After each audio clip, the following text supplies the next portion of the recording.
Lorsqu'une télécabine se déplace, elle effectue un glissement le long du câble qui la porte. On appelle ce type de mouvement une translation.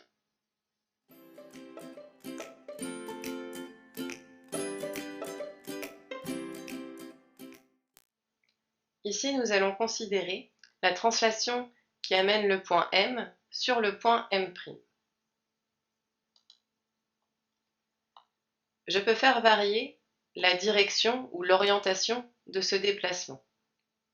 Je peux faire aussi varier son sens, vers la droite ou vers la gauche, et je peux faire varier sa longueur.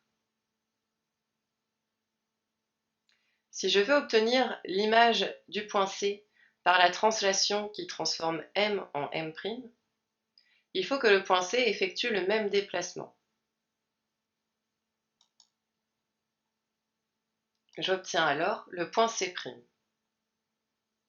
Les déplacements du point C et du point M ont donc même direction, c'est-à-dire que la droite CC' est parallèle à la droite MM'. Ils ont même sens, vers la droite, et même longueur. La longueur CC' est égale à la longueur MM'. Donc si je regarde le quadrilatère CC''M''M, ce quadrilatère a deux côtés opposés, parallèles et de même longueur. C'est donc un parallélogramme. C'est-à-dire que pour construire le point C', je construis le quatrième sommet de ce parallélogramme. Si le point C est aligné avec les points M et M', dans ce cas, le parallélogramme CC''M''M est aplati. Je peux de la même manière construire l'image des points A et B par la translation qui transforme M en M'. J'obtiens alors les points A' et B'. Le triangle A'B''C' ainsi obtenu est l'image du triangle ABC par la translation qui transforme M en M'. Ces deux triangles sont identiques. Une translation ne déforme pas l'objet de départ. Les longueurs et les angles sont conservés.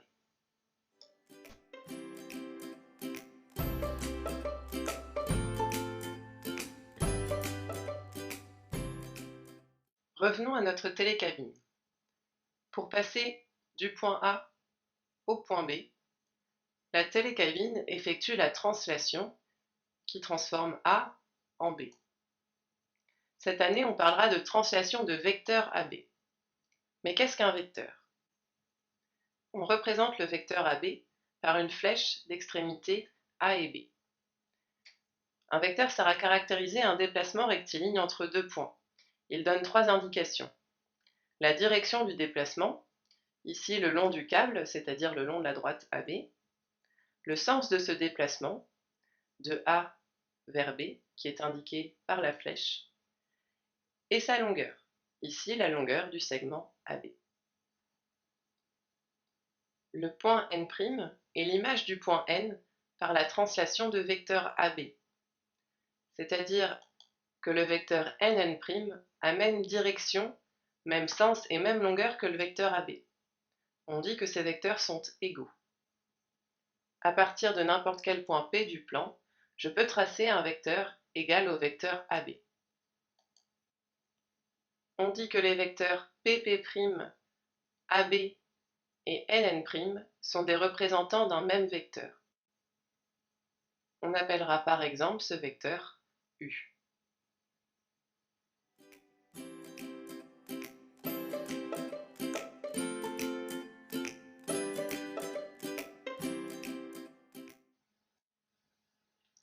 Une translation est un glissement rectiligne entre deux points. Par exemple, ce pavage est obtenu par des translations répétées d'un même motif.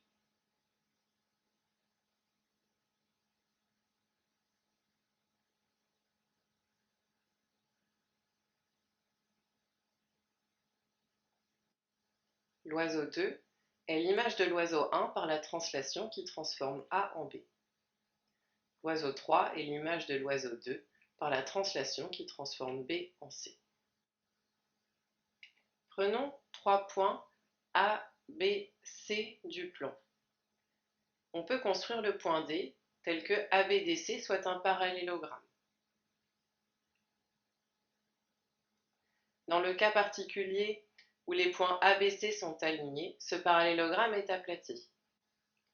On dit alors que le point D est l'image du point C par la translation qui transforme A en B.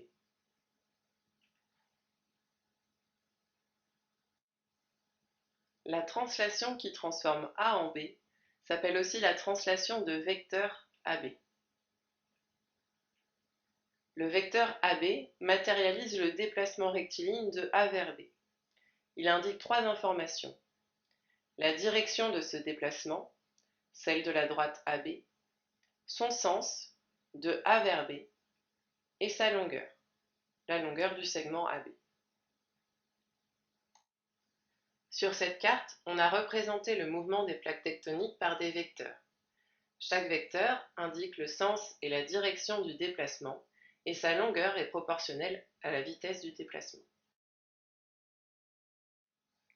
Deux vecteurs AB et CD sont égaux si et seulement si ils ont même direction, même sens et même longueur. Cela revient à dire que D est l'image de C par la translation qui transforme A en B, ou encore que le quadrilatère ABDC est un parallélogramme, éventuellement aplati. Ici, les vecteurs AB, CD et EF sont égaux. On dit que ce sont des représentants d'un même vecteur. On peut par exemple appeler ce vecteur U. On écrira alors que AB égale CD égale EF égale U.